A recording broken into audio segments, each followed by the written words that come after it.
ఓం శ్రీ మహాగణాధిపతియే నమః. హేరంబ స్కందపూర్వజాయే నమః. శ్రీమన్మహాదేవాయ నమః. శ్రీకృష్ణ పరబ్రహ్మణే నమః. శ్రీ సరస్వత్యై నమః. శ్రీ గురుభ్యో నమః. శ్రీ శివమహాపురాణం విద్యేశ్వర సంహిత యందు మనం 14 అధ్యాయాలు పూర్తి చేసి 15వ అధ్యాయంలో దానము, దేశకాల పాత్రలు, దేశము కాలము వాటి యొక్క పాత్రల గురించి ఇందులో మనం తెలుసుకుందాం. దేశాన్ని బట్టి కాలాన్ని బట్టి ఆ యొక్క విధానం నిర్ణయించబడవలసి వస్తుంది. అందుచేత ఒక ప్రాంతంలో ఒప్పు అనేది ఒక ప్రాంతంలో ఒప్పు కాకపోవచ్చు, అంటే అక్కడ ఒప్పుకోకపోవచ్చు, అక్కడ సమర్థనీయం కాకపోవచ్చు. అందుచేత దక్షిణాది వచ్చేటప్పటికి పైన పల్చడి అంగవస్త్రం వేసుకుంటాం, ఉత్తరాదిని వెళ్ళేటప్పటికి 2-3 చొక్కాలు వేసుకుంటారు. అది ప్రాంతాన్ని బట్టి అక్కడ ధర్మాలు కూడా మారుతూ ఉంటాయి. ఈ విధంగా దేశము కాలాన్ని బట్టి మారుతూ ఉంటుంది. శీతాకాలంలో ఉన్నటువంటి అలవాట్లు వేసవికాలంలో ఉండవు. ఈ విధంగా మనం ఏమున్నాయో అసలు చూద్దాం. భగవంతుడు మనకి ఇక్కడ చెప్తున్నాడు. అదా 15ోऽధ్యాయ అర్షయ ఊచు. ఋషీశ్వరుడు అడుగుతున్నారు. దేశాదీన్ క్రమశో బ్రూహి సూత సర్వార్థవిత్తమా.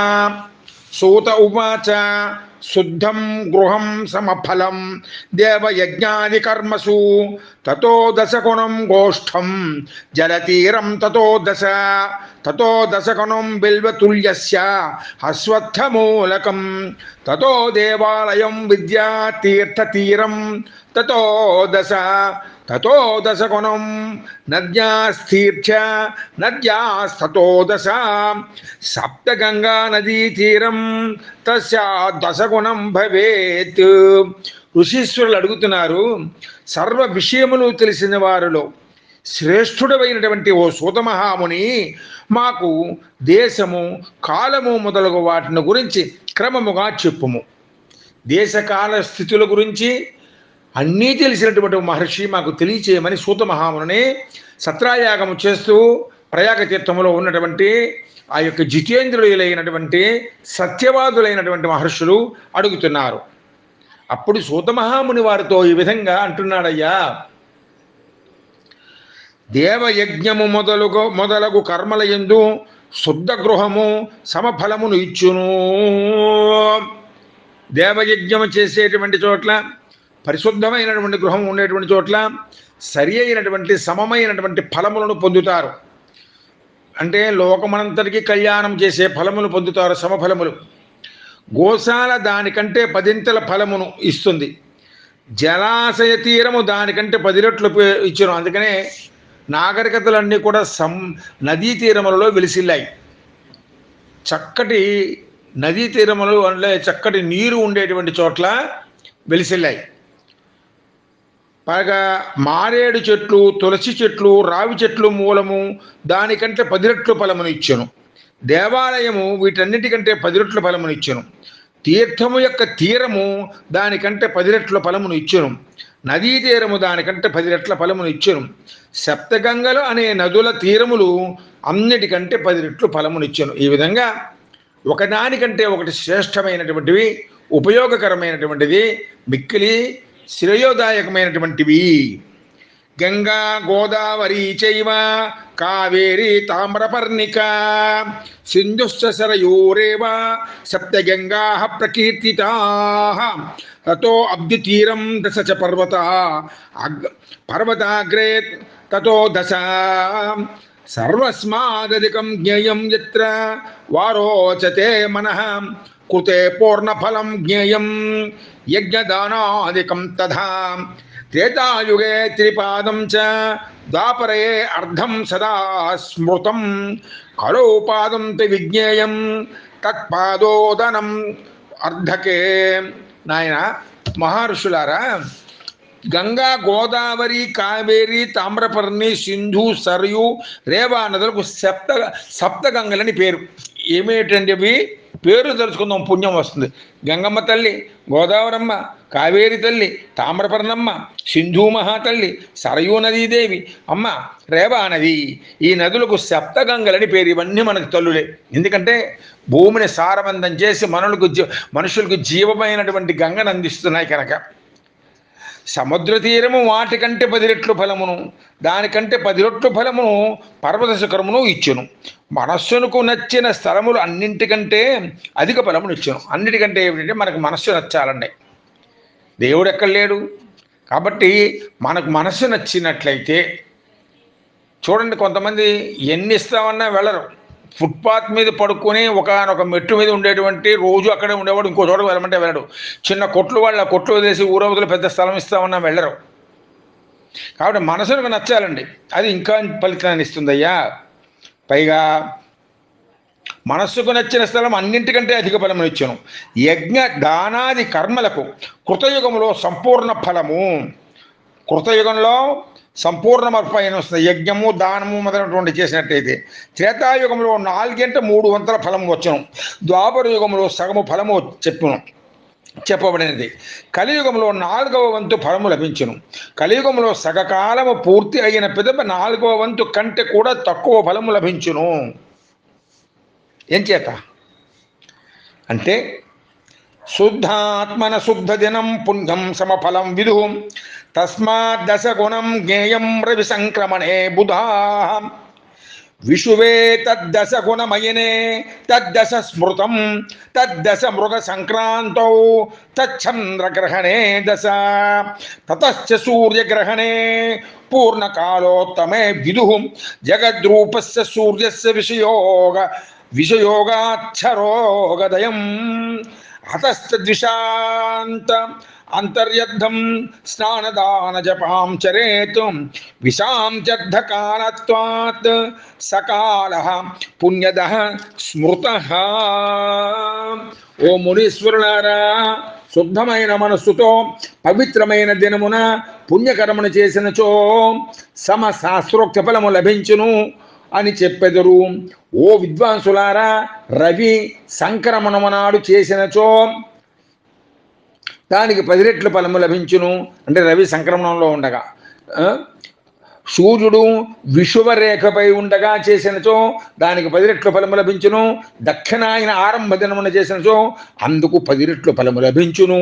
మకర సంక్రాంతి నాడైనచో దానికంటే 10 రెట్లు, చంద్రగ్రహణము నాడు దానికంటే కూడా 10 రెట్లు ఫలము లభించును.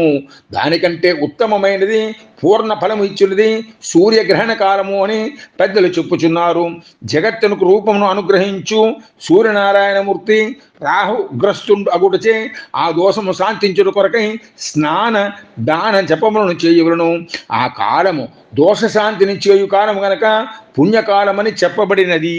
అందుకని మన వాళ్ళు గబగబ గ్రహణాలు వచ్చేస్తే స్నానాలు చేసేసి మడిబట్ట కట్టేసుకొని మంత్రం జపం చేసేస్తూ ఉంటారు. బుడిపడే వరకు కూడాను ఎన్ని గంటలైనా సరే అలా చేస్తూ ఉంటారు. అంచేత ఆ సమయంలో ఆ తీర్థంలో ఆయా ప్రదేశంలో చేయబడినటువంటి పుణ్యకార్యములకు మరింత ఫలితం వస్తూ ఉంటుంది. జన్మరక్షేచ వ్రతాంతే చ సూర్యరోగాపమం విదు మహతాం సంగకాలశ్చ కోట్యర్కగ్రహణం విదు తపోనిష్టా జ్ఞాననిష్టా యోగినో యతస్తదా పూజాయా పాత్రమేతే పాపసంఖ్యయ కారణం 24 లక్షం వా గాయత్ర్యా జప సంయుత బ్రాహ్మణస్తు భవేత్ పాత్రం సంపూర్ణ ఫలభోగదం పతనాత్రాయత ఇది పాత్రం శాస్త్రే ప్రయోజ్యతే ధాతుశ్చ పాతకాత్రాణం పాత్రమిత్యే అభిధీయతే. ఓ నాయనలారా, మహర్షులారా, జన్మ నక్షత్రము వచ్చిన రోజుని, మన శ్రవణ నక్షత్రం అనుకోండి, మన శ్రవణ నక్షత్రం వచ్చిన రోజుని అలాగా వ్రతము పూర్తయిన పిదప పూర్తయిన రోజుని సూర్యగ్రహణ కాలముతో సమమైనవని చెప్పుదురు. అంటే ఆ రోజులు అంత పవిత్రమైనవి. మహాపురుషుల సంగమము కోటి సూర్యగ్రహణములతో సమానమైనది చెప్తుంది. ఒకవేళ ఏ మహానుభావులైనా కలిసినటువంటి సమయం కలిగిందో ఆ సమయం ఉన్నదే, ఆ సంగమము, ఆ బంధము అది కోటి సూర్యులతో సమానమైనది. అంటే సూర్యగ్రహణములు కోటి సూర్యగ్రహణం వస్తే అన్నిటికంటే సూర్యగ్రహణం ఉన్న ఫలితం చెప్పారు. అది అంతకంటే గొప్పదని చెప్పారు. ఎప్పుడు ఒక మహానుభావుని నువ్వు కలుసుకున్నప్పుడు. తపోనిష్ఠులు, జ్ఞాననిష్ఠులు, యోగులు మరియు యతులు పూజకు అర్హులు. వీరిని పూజించినట్లయితే ఎవరో చెప్పుకోండి. తపోనిష్ఠులు, జ్ఞాననిష్ఠులు, యోగులు మరియు యతులు పూజకు అర్హులు. వీరిని పూజించినచో పాపమును నాశనము చెందును. గాయత్రిని 24 లక్షల జపము చేసిన బ్రాహ్మణుడు సంపూర్ణ ఫలమును భోగములను ఇచ్చు పాత్ర అని చెప్పబడుదురు. అంటే దానమునకు అర్హుడు. అటువంటి వాడికి దానం ఇవ్వాలి. 24 లక్షలు అంటే అక్షర లక్ష చేయాలి గాయత్రి చేసిన వాడు. మానవుడు పతితులు కాకుండా రక్షించే శాస్త్రములకు పాత్రము అని పేరు గలదు. మానవుడు పతితులు కాకుండా రక్షించే శాస్త్రములకు పాత్రత, అందుకనే పాత్రత ఎరిగి దానం చేయమన్నారు. అంటే అర్హత ఉందా లేదా. మరియు దాతను పాపముల నుండి రక్షించేవాడు గనక యోగ్యుడు, ప్రతిగ్రహీతను పాత్రము అనబడును. తీసుకునేటువంటి వాడు ఆ ఇచ్చేటువంటి వాడిని పాపముల నుండి రక్షిస్తాడు కాబట్టి అతని ప్రతిగ్రహీతుడు అని చెప్పేసి అతను అంటే పుచ్చుకునేటువంటి వాడు అవతల వాడి పాపములు రక్షించేవాడు కాబట్టి అతను పాత్రుడు, తగినవాడు అని చెప్పి చెప్పబడుతున్నాడు. గాయకం త్రాయతే పాత గాయత్రి చుచ్చతే ఇత్యుచ్యతే హి సా యదా దహీనో లోకే అస్మిన్ పరస్యార్థం నయచ్చతి అర్ధవా ఇహ ఏ లోకే పరస్యార్థం ప్రయచ్చతి స్వయం శుద్ధో హి భూతాత్మ నరాన్ సత్రాతుమర్హతి. గాయత్రీ జప శుద్ధో హి శుద్ధ బ్రాహ్మణ ఉచ్యతే. తస్మాత్ దానే జపే హోమే పూజాయాం సర్వకర్మణి దానం కర్తు తథా త్రాతుం పాత్రం తు బ్రాహ్మణోర్హతి. అన్నస్య క్షుదితం పాత్రం నారీ నరమాయాత్మకం. ఓ మునీశ్వరులారా, గానము చేయువానిని పతితులు కాకుండా రక్షించినది కాన గాయత్రి మంత్రములకు ఆ పేరు వచ్చింది. గాయంతం త్రాయతే గాయత్రి అంటే త్రాయితే అంటే రక్షించడం. ఎవరైతే తనని గానము చేశారో వాడిని ఆమె అమ్మవ రక్షిస్తుంది, గాయత్రి తల్లి. కాబట్టి ఈ లోకములో ధనము లేనివాడు ఇతరులకు ధనమును ఇయ్యజాలడు, ధనము గలవాడే ఇతరులకు ధనమును ఇయ్యగలుగును. ఆ విధముగానే శుద్ధుడు పవిత్రమైన అంతఃకరణము గలవాడు మాత్రమే ఇతర మానవులను రక్షించగలుగును. పాత్రలు తీసుకున్నటువంటి ఎటువంటి వాడే ఉండాలి. డబ్బున్నవాడు మాత్రమే దానం చేయగలడు. డబ్బు లేనివాడు కబుర్లు ఎన్ని చెప్పినా దానం చేయలేడు కదా. కానీ అదేవిధంగా ఎవరైతే తాను పవిత్రుడైతాడో, పాత్రత కలిగిన వాడవుతాడో వాడే ఇతరులను రక్షించగలుగుతాడు.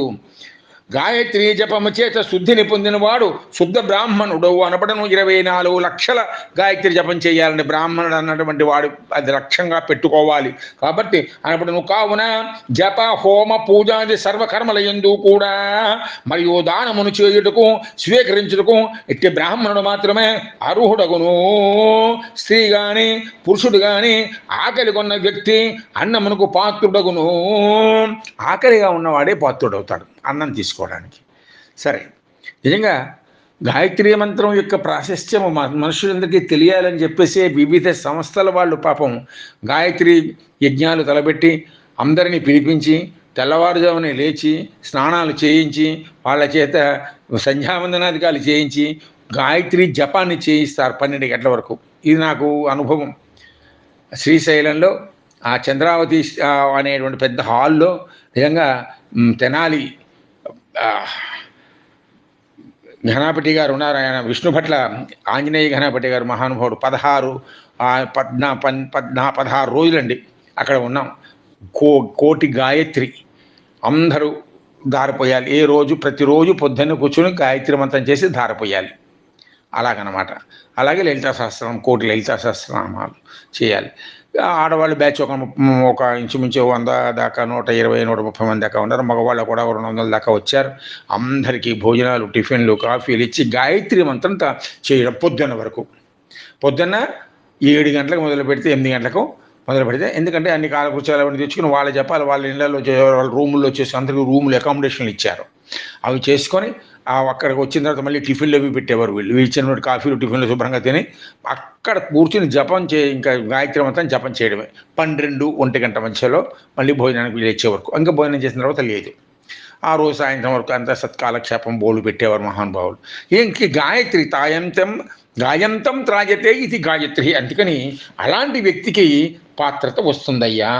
బ్రాహ్మణం ఎవరు పాత్ర, దేశ కాల పాత్రలు అన్నారు కదా, అందుకని చెప్తున్నారు. దేశం గురించి చెప్పారు, పాత్రత గురించి చెప్పారు.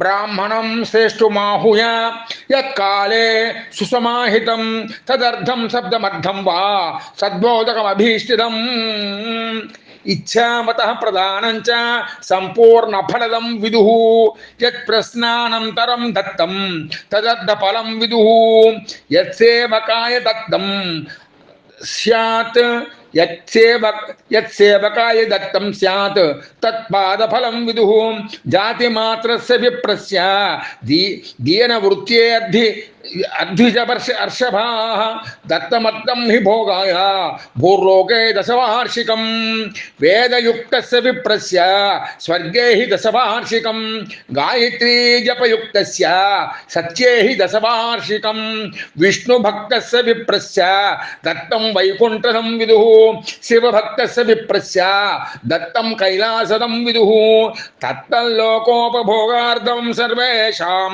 దానమిష్యతే. శ్రేష్ఠుడు, ఓ మునులారా వినండయ్యా, శ్రేష్ఠుడు నియత మనస్కుడు మంచి ఆచార్యుడు అగు బ్రాహ్మణుని పిలిచి గాయత్రీ మంత్రము పూర్తిగా కానీ లేదా సగము కానీ తెలుసుకున్నచో కోరికలన్నీ నెరవేరును. పూర్తిగా వినండి ఒక్కొక్క పదము కూడా. శ్రేష్ఠుడు నియత మనస్కుడు మంచి ఆచార్యుడు అయిన బ్రాహ్మణుని పిలిచి గాయత్రీ మంత్రమును పూర్తిగా కానీ లేదా సగము కానీ తెలుసుకున్నచో కోరికలన్నీ నెరవేరును. ఒక వస్తువుపై ఇచ్చగల వ్యక్తి దానిని అడగకుండగానే ఇచ్చినచో సంపూర్ణ ఫలము లభించుననియు, అడిగిన తర్వాత ఇచ్చినచో సగము ఫలము లభించుననియు ఋషుల యొక్క అభిప్రాయము. సేవకునకు ఇచ్చినచో 4వ వంతు ఫలము వచ్చును. ఓ ద్విజులారా, శ్రేష్ఠులారా, పుట్టుకతో బ్రాహ్మణుడై దీనముగా జీవించుచున్న వానికి ధనమునిచ్చినచో భూలోకములో 10 సంవత్సరములు భోగములు దాతకు లభించును. అదే ధనమును వేదవేత్త అయినటువంటి బ్రాహ్మణునికి ఇచ్చినచో స్వర్గములో 10 సంవత్సరములు భోగములు లభించును. గాయత్రీ జపము చేయువానికి ఇచ్చినచో 10 సంవత్సరములు సత్యలోకములో భోగములు కలుగును. విష్ణు భక్తుడికి విప్పునికి ఇచ్చినచో వైకుంఠము కలుగును. శివభక్తుడికి విప్పునికి ఇచ్చినచో కైలాసము లభించును అని చెప్పెదరు. వీరందరికీ దానము చేసినచో ఆయా లోకములన్నింటిలోనూ అందు భోగములు లభించును. దశాంగమన్నం విప్రస్య భానువారే దదన్నరః పరజన్మని చారోగ్యం 10 వర్షం సమశ్నుతే బహుమానమహాహ్వానం అభ్యంగం పాదసేవనం వాసో గంధార్జర్చనం చ ఘృతా ఊప రసోత్తరం షడ్రసం వ్యంజనం చైవ తాంబూలం దక్షిణోత్తరం సమశ్చానుగమశ్చైవ స్వర్ణదానం దశాంగకం దశాంగమన్నం విప్రేభ్యో దశభ్యో వై దదన్నరః అర్కవారే తథారోగ్యం 100 వర్షం సమశ్నుతే సోమవారాదివారేషు తత్తద్వారగుణం ఫలం అన్నదానస్య విజ్ఞేయం భూర్లోకపరజన్మని.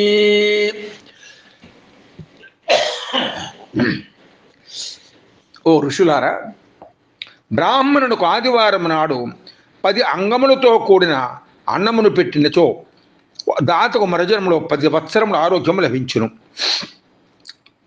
ఆదరము, ఆహ్వానము, అభ్యంగన స్నానము, పాదసేవ, వస్త్రము, గంధాదులతో పూజ, నేతి అప్పములు, పచ్చళ్లతో కూడిన షడ్రసోపేత భోజనము మరియు తాంబూలము, దక్షిణ, నమస్కారము, కొంత దూరము వరకు వేలి సాగనంపుట అను 10 అంగములతో కూడిన యోగ్యముగా అన్నమును పెట్టవలను. అది ఏదో అన్నం పెట్టామంటే ఆయనకి అక్కడ పెట్టేస్తారు, ఎవరో కనపడకుండా టేబుల్ ఆకులో పెట్టేస్తారు.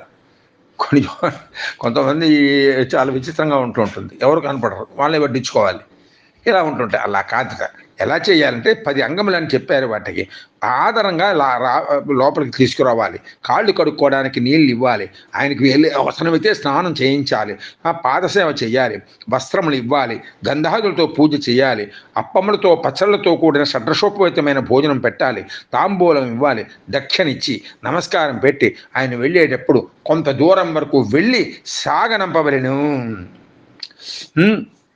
దశాంగములతో కూడిన అన్నమును ఆదివారం నాడు 10 మంది బ్రాహ్మణులకు పెట్టినటువంటి వ్యక్తి 100 సంవత్సరములు ఆరోగ్యముతో జీవించును. సోమ మొదలగు వారములలో అన్నదానము చేసినచో ఇహలోక పరలోకములలో దాని ఫలము వార సంఖ్యను బట్టి అన్ని రెట్లు అగునని తెలియవలయను. సోమ మొదలగు వారములలో అన్నదానము చేసినట్లయితే ఇహలోక పరలోకములలో దాని ఫలము వార సంఖ్యను బట్టి అన్ని రెట్లు అగునని తెలియవలయను. సప్తస్వపి చ వారేషు దశభ్యశ్చ దశాంగకం అన్నం దత్వా శతం వర్షమారోగ్యాదికమశ్నుతే. ఏమం సతేభ్యో విప్రేభ్యో భానువారే దదన్నరః సహస్రవర్షమారోగ్యం సర్వలోకే సమశ్నుతే. సహస్రేభ్యస్తదా దత్వా యుతవర్షం సమశ్నుతే. ఏవం సోమాదివారేషు విజ్ఞేయం విపశ్చితా. భానువారే సహస్రాణం గాయత్రి పూతచేతసాం అన్నం దత్వా సత్యలోకే రోగ్యాది సమశ్నుతే. అయుతానాం తదా దత్వా విష్ణులోకే సమశ్నుతే. అన్నం దత్వా తు లక్షానాం రుద్రలోకే సమశ్నుతే. 7 వారముల యందు 10 మందికి దశాంగములతో కూడిన అన్నము పెట్టినచో 100 సంవత్సరములు ఆరోగ్యము మొదలగు ఫలమును పొందును. ఇదే విధముగా ఆదివారం నాడు 100 మంది బ్రాహ్మణులకు అన్నము పెట్టినచో శివలోకమునందు 1000 సంవత్సరములు ఆరోగ్యమును పొందును. 1000 మందికి అన్నము పెట్టినచో 10,000 సంవత్సరములు శివలోకములో భోగములను పొందును. సోమ మొదలగు వారములలో కూడా ఇట్టి ఫలము లభించునని విద్వాంసులు తెలుపుచున్నారు. గాయత్రీ జపము చేత పవిత్రమైన అంతఃకరణము గల 1000 మందికి ఆదివారం నాడు అన్నదానము చేసిన వ్యక్తి సత్యలోకములో ఆరోగ్యాది భోగభాగ్యములన్నీ పొందును. 10,000 మందికి పెట్టినచో విష్ణులోకమునందును, 1,00,000 మందికి పెట్టినచో రుద్రలోకమునందును భోగములను పొందుదురు. బాలానాం బ్రహ్మ బుద్ధ్యా హి దేయం విద్యాధిభిర్నరైః యోనాంచ విష్ణు బుద్ధ్యా హి పుత్రకామాద్భిర్నరైః వృద్ధానాం రుద్రబుద్ధ్యా హి దేయం జ్ఞానాద్భిర్నరైః బాల స్త్రీ భారతీ బుద్ధ్యా బుద్ధికామైర్నరోత్తమైః లక్ష్మీ బుద్ధ్యా యువ స్త్రీషు భోగకామైర్నరోత్తమైః వృద్ధాసు పార్వతీ బుద్ధ్యా ధ్యేయమాత్మాధివిద్ధనైః శిలావృత్యోంచ వృత్యా చ గురుదక్షిణయార్జితం శుద్ధద్రవ్యమితి ప్రాహు తత్పూర్ణఫలదం విదుః శుక్ల గ్రహాదత్తం మధ్యమం ద్రవ్యముచ్యతే కృషివాణిజ్యకోపేత అధమం ద్రవ్యమోచ్యతే. విద్యను కోరేటువంటి పురుషులు మానవులు బాలురయందు బ్రహ్మభావన చేసి అన్నదానము చేయవలను. పుత్ర సంతానము కోరువారు యువకులయందు విష్ణు బుద్ధితో దానమును చేయవలను. జ్ఞానము కోరువారు వృద్ధులయందు రుద్ర బుద్ధితో దానము చేయవలయును. బుద్ధి శక్తిని కోరు మానవ శిష్యులు కన్యలయందు సరస్వతిని భావన చేసి దానము చేయవలను. భోగమును కోరు నరశ్రేష్ఠులు యువతుల యందు లక్ష్మీ బుద్ధితో ఆత్మజ్ఞానమును కోరు జనులు వృద్ధ స్త్రీల యందు పార్వతీ భావనతో దానములు చేయవలను. దానము ఎలా ఎప్పుడు ఏ భావంతో ఎవరి యందు ఏ కోరికల కోసం చేయాలో చెప్తున్నారు. శీలావృత్తి అంటే పొలములో పడిన వరి గోధుమ వెన్నులు ఏరుకుంటా ఉంచవృత్తులతో పొలములో క్రింద పడిన గింజలను ఏరుకునేటువంటి దాంతో లభించిన ద్రవ్యము గురుదక్షిణ రూపముగా లభించిన ధనము శుద్ధమనయు దానిని దానము చేసినచో పూర్ణ ఫలము కలిగినయు చెప్పుదురు. శుద్ధముకు ప్రతిగ్రహము వలన లభించిన ధనము మధ్యమమనయు వ్యవసాయ వ్యాపారముల వలన లభించిన ధనము అధమమనయు చెప్పబడుచు ఉన్నది. క్షత్రియాణం విశాంచైవ శౌర్యవాణే వాణిజ్యకార్జితం ఉత్తమం ద్రవ్యమిత్యాహుః శూద్రాణాం భృతకార్జితం స్త్రీణాం ధర్మార్థ్యనాం ద్రవ్యం పైతృకం భర్తృకం తథా గవాదీనాం ద్వాదశీనాం చైత్రాదిషు యథాక్రమం సంభూయ వా పుణ్యకాలే దజ్జాధిష్ట సమృద్ధయే గోభూతిలహిరణ్యాజ్య వాసో ధాన్యగుడాని చ రౌప్యం లవణ కూష్మాండే కన్యా ద్వాదశకం తథా గోదాన దత్త గవ్యేన గోమయేనోపకారిణ. ధనధాన్యాద్యాశ్రితానాం దురితానాం నివారణం జలస్నేహస్థితానాం దురితానాం తు గోజలై. నాయనలారా, ఓ ఋషులారా, క్షత్రియులకు పరాక్రమార్జితమైన ధనము, వైశ్యులకు వాణిజ్యము వలన ఆర్జితమైన ధనము, శూద్రులకు శ్రమతో ఆర్జించిన ధనము ఉత్తమము. ఈ విధంగా సంపాదించిన ధనం వాళ్ళకి ఉత్తమం, మేలైనటువంటిది. ధర్మమును గోరు స్త్రీలకు తండ్రి భర్త ఇచ్చిన ధనము ఉత్తమము. చైత్రాది 12 మాసములలో గోవు మొదలుగు 12 వస్తువులను క్రమముగా దానము చేయవలను, లేదా వాటిని అన్నిటినీ కలిపి పుణ్యకారంలో దానము చేసినచో అభీష్టములు సిద్ధించును. గోవు, భూమి, తిలలు, బంగారము, నెయ్యి, వస్త్రములు, ధాన్యము, బెల్లము, వెండి, లవణము, గుమ్మడికాయ, కన్య అనునివి ఈ 12 వస్తువులు. ఈ 12 వస్తువులు 12 నెలలు వరుసగా ఏదో ఒక మంచి రోజులో చేసుకోండి, లేకపోతే పుణ్య తిథుల్లో చేసుకోవచ్చు. ఆడవాళ్ళకి భర్త ఇచ్చిన డబ్బు, తండ్రి ఇచ్చిన డబ్బు, ఈ రెండే ముఖ్యం. అలాగే ఎవరెవరికి వారి వారి వృత్తుల్లో వచ్చినటువంటి ధనం ఉత్తమమైందని చెప్పారు. అదే దేశ కాల పాత్రలు అని చెప్పేటువంటి వాటికి వివరంగా ఇస్తున్నారు కాబట్టి ఇవి 12 వస్తువులు. తర్వాత గోవును, గోవు పాలను, నేయిని దానము చేసినచో ధనధాన్యాదులను ఆశ్రయించి ఉన్న దురితములు నివారణ అగును. గోమయము కూడా ధాన్యాదుల రక్షణలో ఉపకరించును. గోవు స్పృశించిన జలమును ప్రోక్షించినచో జలము, తైలము మొదలగు వాటిని ఆశ్రయించి ఉన్న దోషములు తొలగిపోవును. అది గోవు స్పృశించిన జలమును అంచేత అది గోవు అంత పవిత్రమైనది. కాయకాదిత్రయానాంతో క్షీరదధ్యాదస్తకైస్తదా తదా తేషాంచ పుష్టిశ్చ విజ్ఞేయో హి విపశ్చిత భూదానం తు ప్రతిష్టార్థం ఇహ చాముత్ర చ ద్విజాః తలదానం బలార్థం హి సదా మృత్యుంజయ చ విదుః హిరణ్యం జఠరాగ్నేస్తు వృద్ధిదం వీర్యం తథా ఆజ్యం పుష్టికరం విద్యాత్ వస్త్రమయోశ్చరం విదుః ధాన్యమన్నం సమృద్ధ్యర్థం మధురాహారదం గుణం రౌప్యం రేతోభివృద్ధ్యర్థం షడ్రసార్థం తు లవనం సర్వం సర్వసమృద్ధ్యర్థం కూష్మాండ పుష్టిదం విదుః ప్రాప్తిదం సర్వభోగానాం ఇహ చాముత్ర చ ద్విజాః యావజ్జీవన ముక్తం హి కన్యాదానం తు భోగదం. నాయనలారా, గోక్షీరము, పెరుగు, నేయులను దానము చేసినచో కాయిక, వాచిక, మానసికములకు 3 విధములు దోషములు తొలగి, కాయక, వాచిక, దేహికములు అంటే మనస్సేకం, వచస్సేకం, కర్మణ్యేకం అన్నట్టుగానే మనస్సుతో చేసినవి, చేతులతో చేసినవి, ఈ యొక్క శరీరంతో చేసినవి, ఈ అన్ని కర్మల యొక్క పాపములు కూడా తొలగిపోతాయి. దేహము, వాక్కు, మనసు కూడా పుష్టములగనని విద్వాంసులు చెప్పుచున్నారు.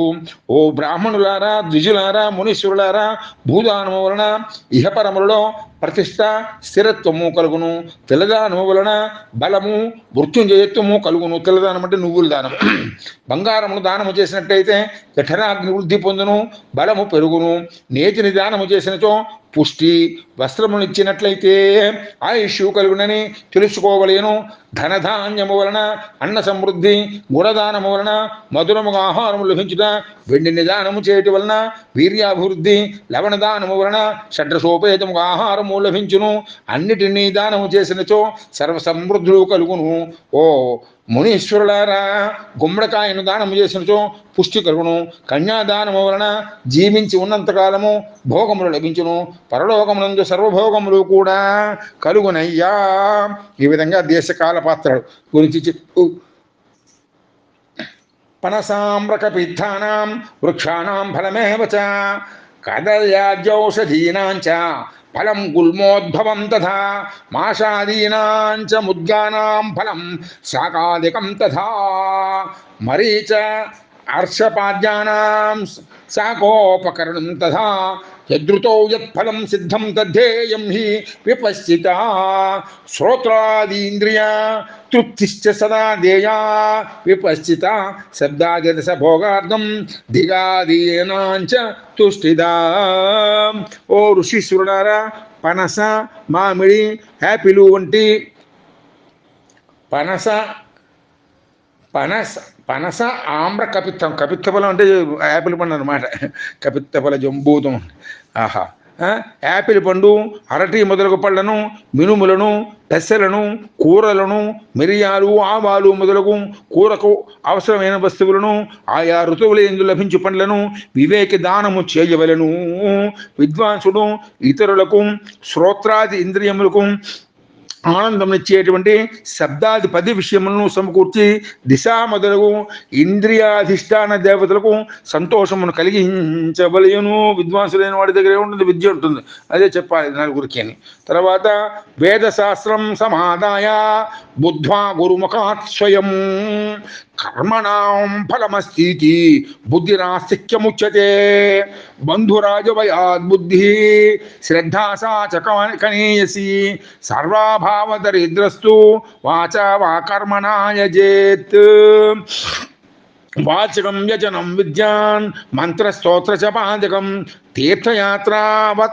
తీర్థయాత్రావ్రతాద్యం హి కాయకం యజనం విదుః ఏన కేనాప్యుపాయేన హ్యల్పం వా యది వా బహు దేవతార్పణ బుద్ధ్యా చ కృతం భోగాయ కల్పతే. ఓ మునీశ్వరులారా, గురుముఖము నుండి వేదశాస్త్రములను స్వీకరించి తెలుసుకొని చదువుకొని వాటిని తెలుసుకొని కర్మకు ఫలము గలదను నిశ్చయ బుద్ధిని పొందుట ఆస్తిక్యము అనబడును. చేసిన కర్మకు ఫలితం ఉంటుందయ్యా, చేసిన కర్మ ఫలాన్ని అనుభవించాల్సి వస్తుంది అనేటువంటిది తెలుసుకోవాలి. ఈ యొక్క వేద విద్యను నేర్చుకొని బంధువుల భయము వలన లేక రాజ్య భయము వలన శ్రద్ధాబుద్ధిని కలిగి ఉన్నచో అది అధమమగు శ్రద్ధ అగును. ఎవరికో భయపడి నేర్చుకుంటే అది లాభం లేదు, దానివల్ల అది అధమమైనటువంటిది. దరిద్రుడు వస్తువులు ఏవి లేని వాడే అయినను వాచికముగా కానీ కాయకముగా కానీ యజ్ఞమును చేయబలెను. ఏ వస్త్ర సంభారములు లేవనుకోండి, యజ్ఞం మనస్సులోనే ఊహించుకోవాలి. దాన్నే మన ఆత్మ పూజ అంటారు. ఆ మనస్సు పూర్వకంగా పూజ చేయడం. అన్ని కళలోనే అన్ని కలుగుతాయి వస్తువులన్నీ, దాంతో చేస్తాడు. వాచికంగా చేయాలి. అభిషేకాన్ని కూర్చుంటాం, మొత్తం విధంతా కూడా మడిగా కూర్చొని పూజ చేసేసుకో. వస్తువులు ఏం తేలేకపోయావు, కొబ్బరికాయ తేలేకపోయావు, పళ్ళు తేలేకపోయావు, అభిషేక తీర్థాలు తేలేకపోయావు, కానీ పరమ పవిత్రంగా చుట్టూని ఉంచుకోవచ్చు కదా, నీ మనస్సును ఉంచుకోవచ్చు కదా. ఆ విధంగా చేసుకో. నీవు మంత్రము, స్తోత్రపాఠము, జపము మొదలగవాని ఈ వాచక యజ్ఞమనియు, తీర్థయాత్ర వ్రతమును చేయుట మొదలగవాన్ని కాయక యజ్ఞమని తెలియబడేను. ఏదో ఒక ఉపాయము చేసి కొద్దిగా కానీ ఎక్కువగా కానీ దానమును లేక కర్మను దేవతార్పణ బుద్ధితో చేసినచో అష్టి మానవుడు భోగములను పొందును. ఎంతో కొంత ఉన్నంతలో అవతల వాళ్ళకి ఇవ్వాలి. ఆ విధంగా ఉండాలి బుద్ధి ఎప్పుడు కూడా. బుద్ధితో చేసినచో అట్టి మానవుడు భోగములను పొందును. తపశ్చర్యాచ దానంచ కర్తవ్యముభయం సదా ప్రతిశ్రయం ప్రదాతవ్యం స్వవర్ణ గుణశోభితం దేవానాం తృప్తయేత్యర్థం సర్వభోగప్రదం బుధైః ఇహాముత్రోత్తమం జన్మ సదా భోగం లభేద్బుధః ఈశ్వరార్పణ బుద్ధ్యా హి కృత్వా మోక్షఫలం లభేత్ య ఇమం పఠేధ్యాయం యః శృణోతి సదా నరః తస్యైవ ధర్మబుద్ధిశ్చ జ్ఞానసిద్ధిః ప్రజాయతే. ఇది శ్రీ శివమహాపురాణే విద్యేశ్వర సంహితాయాం పంచదశోధ్యాయః. నాయనలారా, తపస్సు దానము అను రెండింటినీ కూడా సర్వకాలముల యందు చేయుచుండవలను. తపస్సు చేసి దానం కూడా చేయాలి, విద్య కూడా దానం చేయాలి. విద్యాదానం అన్నిటికంటే గొప్పది. అవతల వాళ్ళని మంచి వాళ్ళుగా తయారు చేస్తున్న లోకంలో. అందుకని విద్వాంసులు ఉండాలి. వీధులన్నిటిలోని ఏ వీధి మేలు, విద్వాంసులు ఉన్నట్టే మా వీధి మేలు, పండితులు ఉన్నట్టే మా వీధి మేలు అని చెప్తారు కదా. అలాగా తపస్సు దానమును రెండింటినీ సర్వకాలము యందు చేయుచుండవలను. చక్కని రంగులతో సౌకర్యములతో శోభిల్లే గృహమును దేవతల ప్రీతి కొరకు దానమును చేయవలను. మంచి ఇల్లు, గృహదానం కూడా చేయొచ్చు. అట్టి దానము దాతకు సకల భోగములను ఇచ్చును. దాత ఇహలోకములో ఉత్తమ జన్మను, పరలోకములో ఉత్తమగతిని పొందును. ఈశ్వరార్పణ బుద్ధితో కర్మను దానము చేయు వ్యక్తి మోక్షమును పొందును. ఈ అధ్యాయమును నిత్యము శ్రద్ధతో పఠించిన వారికి ధర్మబుద్ధి కలిగి జ్ఞానము సిద్ధించును. ఈశ్వరార్పణ బుద్ధ్యా హి కృత్వా మోక్షఫలం లభేత్ య ఇమం పఠేధ్యాయం ఇమం పఠేత్ అధ్యాయం యః శృణోతి సదా నరః తస్యైవ ధర్మ బుద్ధిశ్చ జ్ఞాన సిద్ధి ప్రజాయతే. శ్రీ శివమహాపురాణంలోని విద్యేశ్వర సంహిత యందు 15వ అధ్యాయము ముగిసినది. ఓం తత్సతు. ఏతత్సర్వం శ్రీ ఉమామహేశ్వర చరణారవిందార్పణమస్తు. శ్రీకృష్ణ పరబ్రహ్మణే నమః. లోకా సమస్తా సుఖినో భవంతు. ఓం తత్సతు.